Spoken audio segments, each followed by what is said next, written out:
please join me in giving him a big Iowa welcome, Senator Marco Rubio.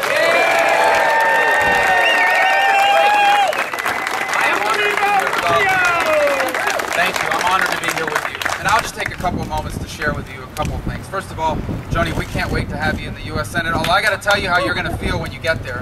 When I first got there, I remember looking around the room and looking at people. I said, oh my goodness, look at that so-and-so. He ran for president. Or that's so-and-so. And, you know, I've been watching him on TV for all these years. I asked myself, what am I doing here?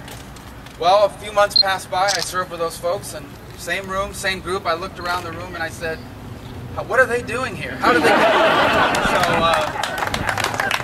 So, look, I'm honored to be with you here today. It actually, when you talk about an Iowa farmer, it reminds me of a farmer that lived in my own family. It was my grandfather. Had a huge influence on my life. He was born in rural Cuba to a farming family. When he was 6 years old, he had polio. He lost the use of one of his legs. So the only chance he was ever going to have to get ahead in life was if he got an education. And he was one of 12 kids. His family sent him away to school. The only one that learned how to read and write, and he learned how to operate a telegraph.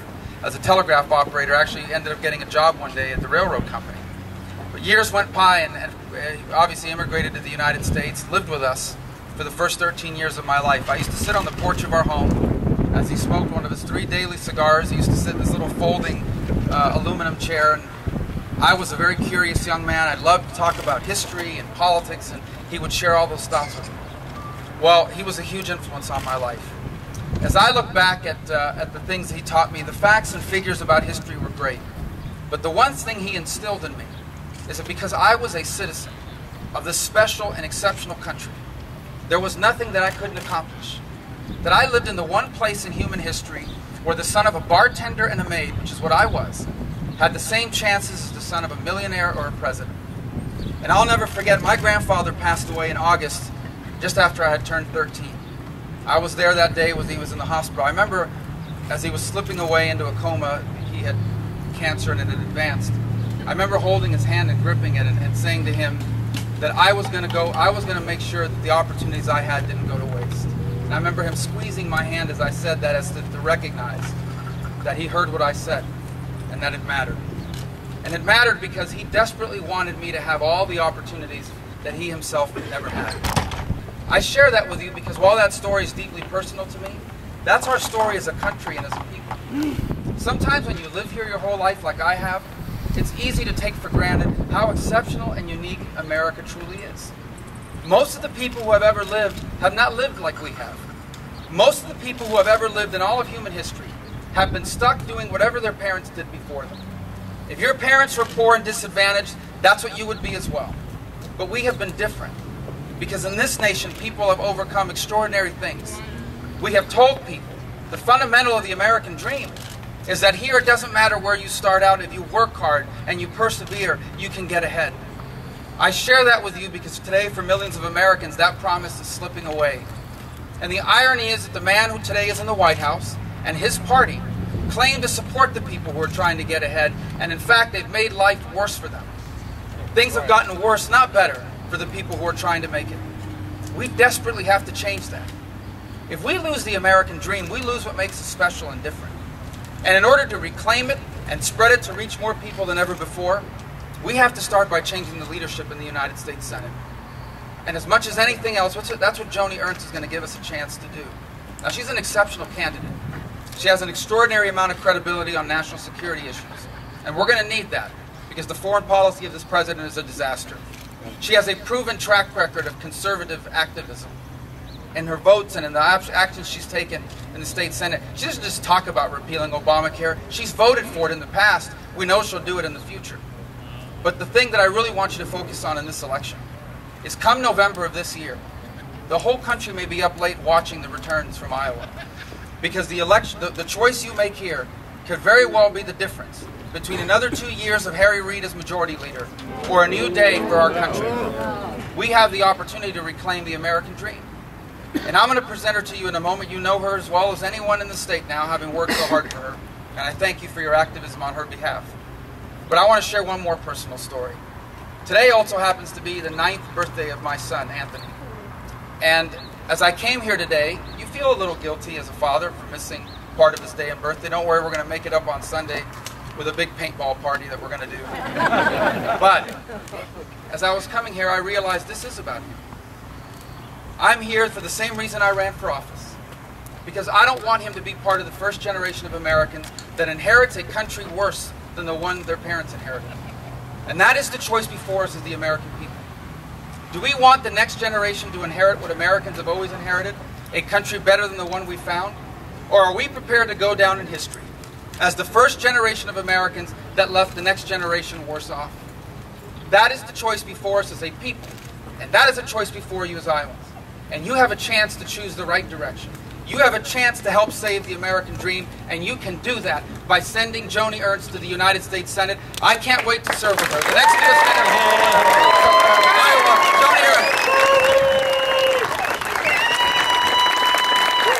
Thank you, Senator Rubio, and thank you, Lieutenant Governor Kim Reynolds, and especially thanks to all of you that have come out tonight. I am greatly appreciative on the eve of this primary election date. I look forward to your support, and I would be humbled to have your vote. I have spent the last year introducing myself to the people of Iowa, and Senator, I am extremely moved by your words. I think that we share some of the similar thoughts about the future of our children and our grandchildren. And I have said many times over that even though I grew up with humble beginnings on a small Iowa farm, my parents had taught me that if I worked hard, I could achieve great things. And I've known that my whole life, that if I worked hard, I could do whatever I wanted to do. I knew that. However, when I look at my 3 beautiful daughters and my 6 grandchildren who are all here in the state of Iowa, I am concerned about their future. Because even though I thought that I had great opportunities in my lifetime, I also see it slipping away. And I don't see that they have the same great opportunities that I did. And so what I want to do as your next United States Senator is change the direction, working with great people such as Senator Rubio in the United States Senate, gaining control of the United States Senate, and moving us in the right direction. Thank you. And so what I want to do right now is go ahead and compare and contrast myself to Bruce Braley, Congressman Braley. Now, Congressman Bruce Braley, where is he on taxes? Where is he? He has voted for one of the largest tax increases in United States history. What do you think about that? Bad for business here in America. But I do support lowering taxes immediately on our hardworking families, making sure that they have more income to spend how they see fit. But in the long term, we have to work to scrap the existing tax code, and we have to make it fairer, flatter, and simpler. Don't you think that's a better way to go? Absolutely. Absolutely. And where is Bruce Braley on Obamacare? I know it's a favorite of yours, isn't it?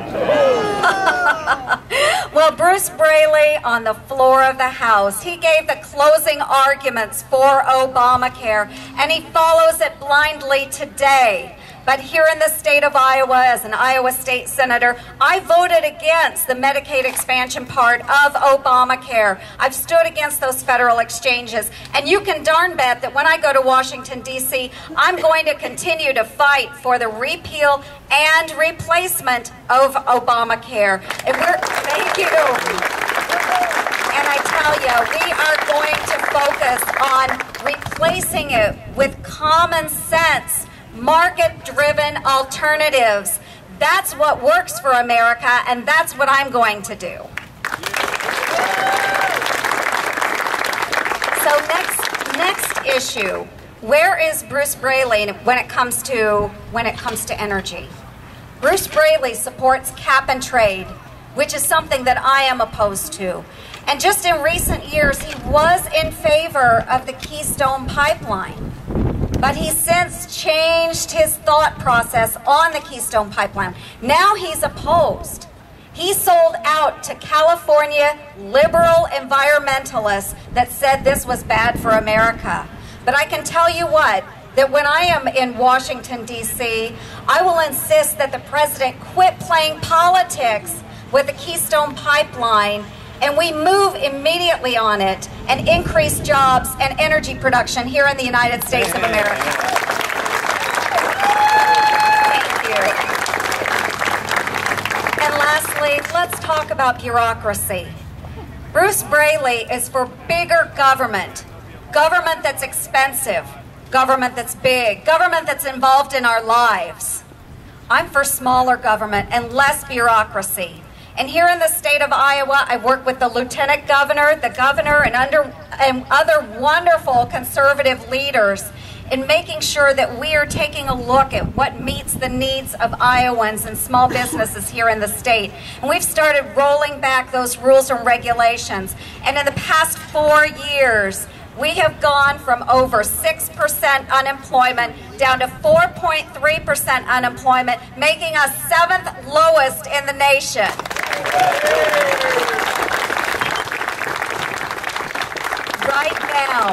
Right now, the state of Iowa has more people employed than at any other point in Iowa's history because we have made Iowa business friendly. And at a time when our national unemployment is still hovering around 6.3%, I really think our Iowa way is a better way of doing business. So what I want to do is take our Iowa values, our Iowa way, which is working, to Washington, D.C. Let's stop Bruce Braley's way, the Washington way, because it is not working. Not at all. Not at all. And so today, again, I am thanking you for being here. I appreciate the support so very much, and I'm asking for your vote tomorrow. For those that haven't been out yet to absentee, please stop in at your polling place tomorrow, and I would appreciate your vote for United States Senator. So again, thank you so much. Senator Rubio, thank you for being here with me today. Your endorsement means so much to me. Yes, thank you, please.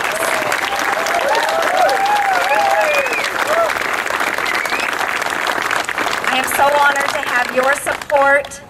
Lieutenant Governor, I'm honored to have your support in this endeavor. And again, I want to thank you all for coming out tonight. Let's have a good time. Let's kick this primary off right. What do you say? Thank you. Thank you so much. I look forward to visiting with all of you. Go vote. Take your friends and family out. Grab a bumper sticker. Grab a sign. Let's make it happen. Thank you.